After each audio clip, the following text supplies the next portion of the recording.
اذان پوری ہونے کے بعد ایک ساتھ جواب دینا کیسا ہے؟ چنانچہ اگر کوئی شخص ایسا کرے کہ اذان سن کر شروع میں بالکل خاموش رہے، کوئی کلام نہیں کیا، کچھ گفتگو نہیں کیا، نہ اذان کا جواب دیا،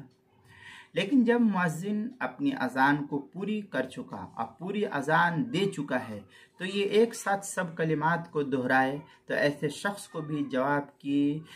اس طریقے سے جواب دینے کی سنیت کا ثواب حاصل ہو جائے گا، امید یہی ہے۔ لیکن اس طریقے سے کرنا مناسب نہیں، مناسب وہی ہے کہ جیسے جیسے مؤذن اذان دے ویسے ویسے اس کا جواب دیتے ہوئے چلے جائے۔ چنانچہ فتاوی شام میں ہے، صرح به ابن حجر فی شرح المنہاج حیث قال فلو سکت حتی فرق